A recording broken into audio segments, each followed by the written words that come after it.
Good morning, students. So before starting our today's class, let us quickly discuss what we have studied yesterday or what we have studied in our previous class. So in our previous class we have studied about the changes around us. Okay, तो हमने अपनी previous class में पढ़ा था जो वातावरण में जो changes होते हैं, environment में जो changes होते हैं उनके बारे में, and we have also categorized them into two types. और हमने उनको categorize किया था किस दो टाइप्स में उनको कैटेगराइज किया था. First one was physical changes and second one was chemical changes. So we have categorized the changes which are taking place around us in two types of changes. First one is physical change and second one is chemical change. तो हमारे आसपास जो changes हो रहे हैं हमने उसको दो कैटेगरीज में डिवाइड किया था. पहला कौन सा था? Physical change and second one was chemical change. And we have studied or discussed about the physical changes. So let us quickly discuss what we have studied in our previous class. So in physical changes, first point is that it is a change in which no new substance is formed. Okay, in physical change, what is the first point? It is a change in which no new substance is formed. तो physical change में पहला point क्या था कि इसमें कोई भी नया सब्सटेंस फॉर्म नहीं होता है. ओके, तो इसका मतलब क्या है कि इसमें कोई भी नया सब्सटेंस फॉर्म नहीं होता है. तो जैसे कि if we are taking the example of ice, okay, when we are melting ice we use to get what? Water मिल जाएगा. अगर हम आइस को मेल्ट करते हैं तो क्या होता है? हमें वाटर मिल जाता है. And when we use to freeze it, what we will get? We will again get ice.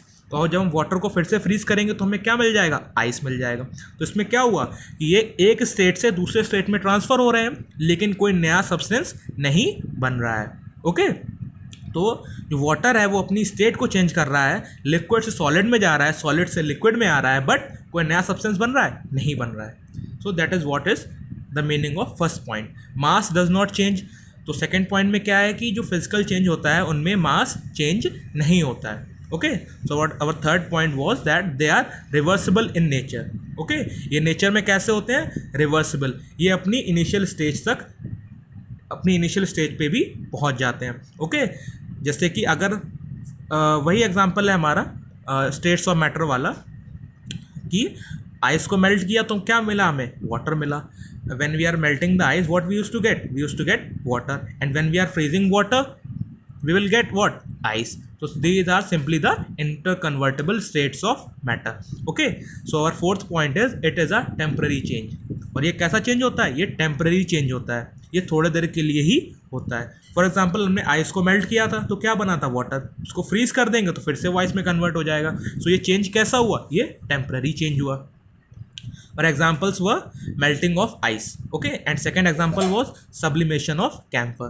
So we have studied about the sublimation in our previous class also.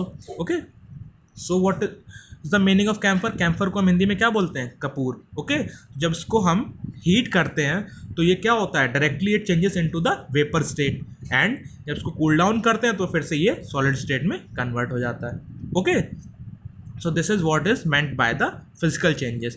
Now in our today's class we are going to study about the chemical changes. Okay, so we are studying about the chemical changes in our today's class.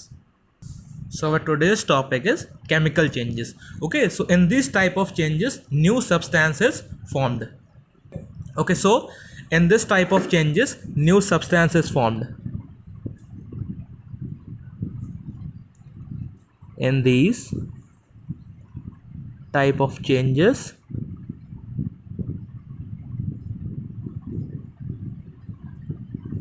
new substance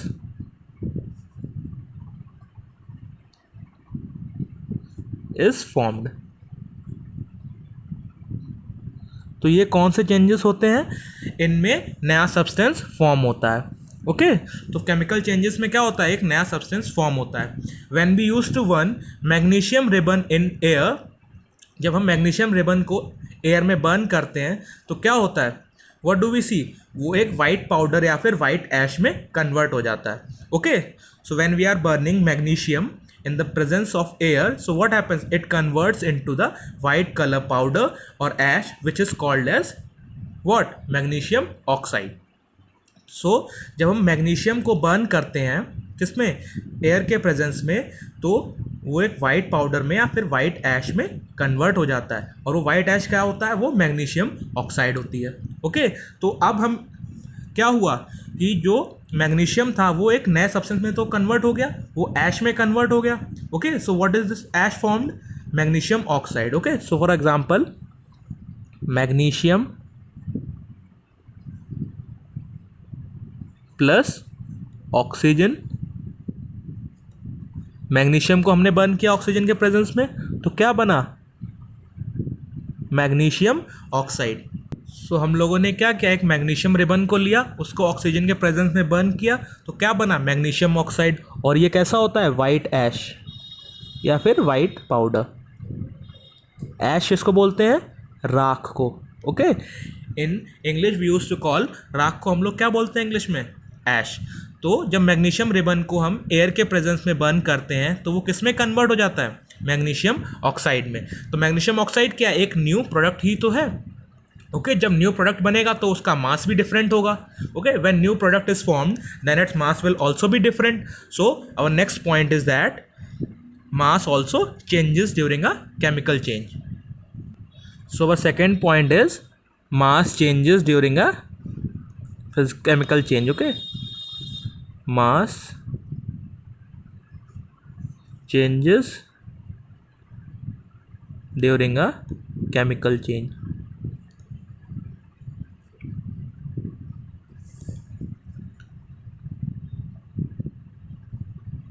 सो मास कैसे change होगा? जब कोई दूसरा different substance form होगा तो उसका मास भी different होगा.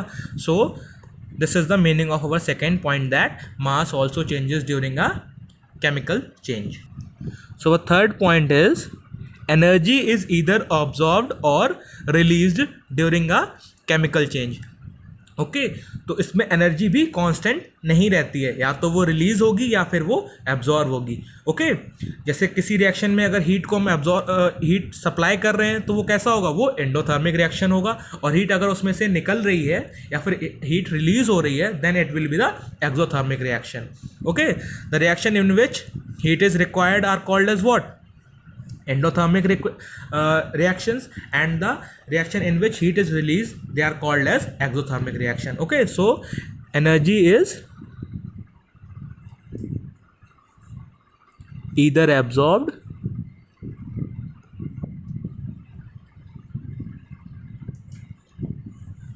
or released during a chemical change.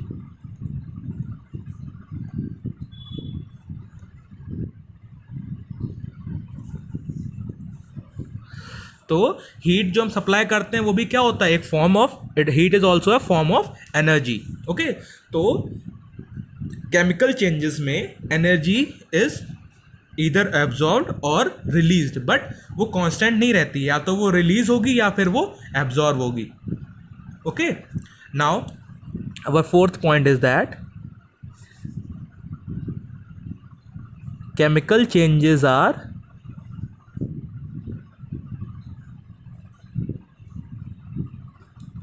irreversible in nature. Okay,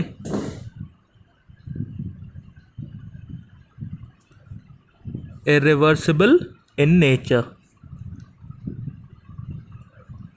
chemical changes को हम लोग बदल नहीं सकते हैं. Okay, for example if we are burning a paper, अगर पेपर को हम बर्न करते हैं तो वो किस में कन्वर्ट हो जाएगा? वो ऐश में कन्वर्ट हो जाएगा. अब हम उस ऐश से दोबारा पेपर तो नहीं बना सकते. We can not convert that ash into the paper again. Okay, so when we are burning a paper it converts into the ash, and from that ash we cannot convert it into a paper. जैसे हमने paper को जला दिया तो क्या बनेगा? उससे ऐश बनेगी. उस ऐश को हम लोग फिर से पेपर में कन्वर्ट नहीं कर सकते हैं. So this is what the meaning of our fourth point is that chemical changes are irreversible in nature. अब ये अगर इरिवर्सिबल है, इनको बदला नहीं जा सकता, तो ये कैसे चेंजेस हो गए? ये परमानेंट चेंजेस हो गए. Okay, so our fifth point is that chemical changes are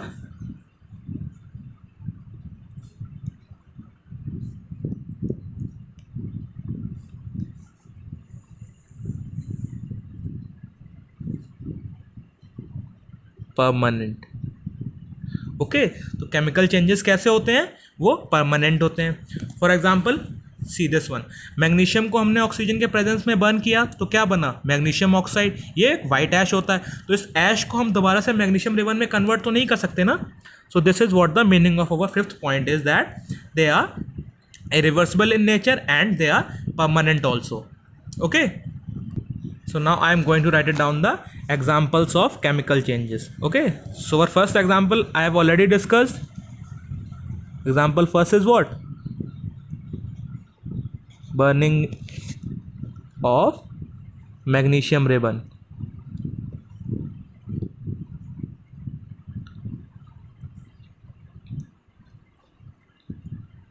okay, magnesium ribbon का जलना किसका एग्जाम्पल है, केमिकल चेंजेस का। Burning of paper is also a chemical change, उसको भी आप लोग अपने एग्जाम्पल में इंक्लूड कर सकते हो।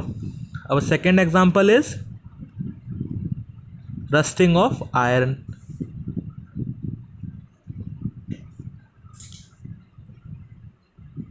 रस्टिंग ऑफ आयरन, अगर आयरन में एक बार जंग लग जाती है तो वो क्या होता है, वो आयरन को डिस्ट्रॉय कर देता है। ओके, हाँ, हम आयरन को बचा सकते हैं रस्टिंग से, लेकिन अगर एक बार उसमें लग जाता है तो उसको फिर वो डिस्ट्रॉय कर देता है मेटल को।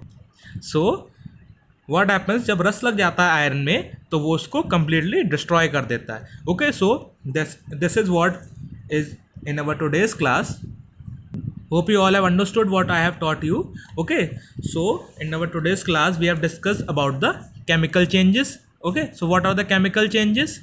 इसमें क्या होता है कि इसमें नया सब्सटेंस फॉर्म होता है. Okay, and second point was mass changes during a chemical reaction. इसमें मास का भी चेंज होता है, जब नया सब्सटेंस फॉर्म होगा तो मास भी चेंज होगा. ओके, एनर्जी इज इधर एब्जॉर्ब्ड और release during a chemical change. Okay, तो ड्यूरिंग अ केमिकल चेंज क्या होता है, या तो एनर्जी रिलीज होती है या फिर एब्जॉर्ब होती है. Fourth point is that they are irreversible in nature, irreversible होते हैं नेचर में. And fifth point is they are permanent. Okay, so for this reason we are also calling them as chemical reactions also. So chemical changes are also called as chemical reactions. So chemical changes are also called as chemical reactions. So chemical changes को हम लोग chemical reaction भी बोलते हैं. Okay, so that's it for today class. Hope you all have understood what I have taught you. So tomorrow we will discuss about some another topic. Till then, goodbye.